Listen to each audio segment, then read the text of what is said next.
welcome back to our second edition of Why Religion. Now, if you missed our first episode, I'll put a link in the description below and give a little background as to why this series and, little exercises to help the mind start moving a little bit. Now, I never really thought I'd be making videos, but then again, I never thought there'd be a pandemic or me being a deacon. So just in those couple of things, there's so much there just to think about. And that is really the whole concept of why we ask to think about your name, yourself, and what other thinks about you. That's really almost a reality check to some extent. We go through life not really thinking about anything too much, and something comes along and poof, let's explore that. So I ask a silly question about what your name means, and it gets us to think about it. Who knows what their name means? I had an idea from reading baby name books years ago that David meant beloved. But what does that mean? And how does it apply to my life? Who beloves me? Now, one question that leads to another, and now instead of egotistically determining just how great each of us are, we're looking a bit deeper into the actual person. Not so scary, really. Yeah, there are things we don't like about it, and it is very easy to get stuck right there. But there is quite a bit that we like, right? And that's good. So these questions, each of us are sort of given a start back in school, but we push it to the side fairly quickly with learning about college, workplaces, and home. And today's society doesn't give us much time for self-contemplation at all. But we really should stop and realize these questions. The questions we're asking are just a continuation of questions we have been asking all of our lives. Now, if you've had a child around for any length of time, we've all heard that question. What's that? Now, once we're able to communicate it, it seems a natural thing to learn and to continue to learn. So, in my hand, a cup of coffee. At least that's what I'm going to say it is. There was a time when none of us knew what that was. Now, there was a time when we had no clue what it tasted like, no clue what it smelled like, etc. And there was a time we slept 18 hours a day even. But just imagine how we go about learning something like that. Now, our parents probably drank coffee, and we have seen it all of our lives. We've probably known its smell since the time we were born. At first, we had our senses, so we smelled it, and perhaps we associated with that percolator sound of our youth. We could see it. We didn't taste it or feel it yet. Now, somewhere along the line, we heard Mom and Dad talk about this coffee thing. And eventually, we learned to associate the hot brown liquid in the carafe as coffee. That's basically one of the ways we learn. One example of one way in which we learn. My purpose is not to teach in detail how we learn. It's not my specialty, but it's one of the ways in which we learn things. So, coffee, good stuff. But that is the beginning of our learning. Even before we're able to communicate, we're able to make connections. Our first connection we make is probably your mom and dad. And it goes from there. We hear mom's voice as we're even in the womb. We hear her breathing, her heartbeat, etc. We literally know mom on the inside and the out. Even in utero, we are learning. It is what we do. We experience our world around us and we make connections. So when we're out in the world, we continue to make these connections. Informally, we learn about coffee. Formally, we learn about mathematics. When we can't make the connections, though, we need help. And then we ask that famous question, what's that? And then that dreaded, what's it do? And finally, why? You know, and then let's let the games begin. Every mother and father has played this game until it hurts. But it's how we learn. Actual interactions, actual questions. Now, eventually we're able to put a little more polish to it, and we learn to temper our questions based on positive and negative feedback. But we get those feedbacks and reinforcements over the years. Eventually we pop out of the educational system, fully prepared to take on life. Except we avoid the big questions. Deep in our very existence, we recognize that we are more than just a body. We realize there is more to life than just me, my dad, mom, and a few friends. It's our common core, so to speak, that all of us human beings look up and see more than just the earth. To some extent, we can call on science to answer many of these questions, but eventually we do have to ask, who am I? Where did I come from? A nice pat answer, of course, is you came from the joining of sperm and ovum, and you came from there. There's a calling much deeper than that. We all feel that. Be honest. And some put it away and compartmentalize it and never touch it again. Others take this and put it out there for the whole world, trying to find the answer, sometimes going off the deep end with it. So we feel this internal desire to know the truth. We're constantly struggling to bring ourselves closer to the truth. And this is a major struggle that we have today, as some claim that there is no truth. This is wrong. There is a truth, and not searching for it frustrates our most inner being.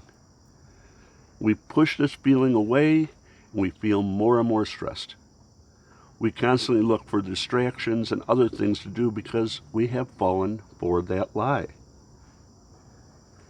Now, sports have always been on our human minds, but each week it seems to become a larger and larger display. The fanfare, the eye candy comes up on our screen, pulling us away from our desire for knowing our purpose. Distractions. Then along comes this pandemic. And now we're forced to be in our homes without distractions. Now the politicians try to distract us with their sport. But it really means nothing any more than the normal sports do. We're forced to bring that into our lives. Hence, 4 months later, we're in daze trying to figure out what happened. Something has changed. Now we've all had that reset, and we heard that little niggling voice in our heads saying, who are you? Where are you going? And we're all struggling with that question. Depending on how much practice you've had with the questions, it may scare you, it may not. But really, there is nothing to be scared of. It's just an exercise to find the truth. That's our goal. That's the subject of philosophy. And for some, that will lead to religion. And we all have that philosophy, though. Some of the philosophy is culturally driven, others is taught. Much of it is sought out and learned through one of the questions we asked as a child. What is that? Now, the title of the series is called Why Religion? So I do want to veer down that road. The various philosophies that make up our history and our current lives play a role, and they raise their heads. We'll speak about them. Obviously, Plato, Aristotle have had a large influence on the world and views and thoughts, but also the impact of our world of the Eastern thinkers. Confucius is well known and a great influence, also Lao Tzu. Others as well. So, as one reads through the later writings, we can see the impact each of these have had. St. Thomas Merton's synthesis of his Catholic faith with the Eastern thought. So all of these influencers of philosophies know the works of the others, because the goal for all of them is to find the truth. For most of us, what is philosophy versus what is religion? The lines can certainly blur. It's quite ironic that some atheists hold the reliance on science so highly that indeed one could almost call them the religion of scientism. But hold that there is no creator. But hold that the greatest power there is the universe. That which is the greatest force in the universe is really God. Whatever you think it is. One can see some of the philosophical thought happening and viewpoints in life in their statements. Nothing is more powerful than science in our world. This is an Enlightenment view. Other groups would say that the Tao is most powerful and most important. Probably the vast majority of us watching will agree that God is the most important and most powerful. Within that group is Islam, Judaism, and Christianity. But I guess we should start with religion. Now here is a definition, secular definition of religion. Religion is the belief and or worship of a superhuman controlling power, especially a personal god or gods. Well, this is an example of why religion has no one looking at it. This sounds to me like Superman or Batman or something along those lines. Not to mention, it eliminates many actual religions. Catholics do not worship a controlling power. Catholics believe in freedom. Some Christian denominations might fit into this if they're doing nothing on their own and allow God to be taking care of everything. But no one worships something that controls you. Islam would find this offensive because even to submit is a personal choice. But that's a definition with which the secular powers have deigned to give religion. That's what's being taught. It's about this superhuman person who controls everything that happens. That would really leave out a deist or a Buddhist completely. So I think we need a new way of thinking. But the focus on the word religion is tough. I spent a good hour looking at various definitions, and most of these spoke about a specific group. Trying to pull out into a definition a religion in general just seems very, very difficult. I think because it tries to pull everyone in and try to fit in a definition that pulls in both Western religions, Eastern religions, Northern, Southern. It's just going to be tough. One being exterior, some of being interior, etc. The scope is just vast. So to try to do a general definition is going to be problematic. And I think that's the problem. The definitions that they give, it's hard to be sure everyone is covered.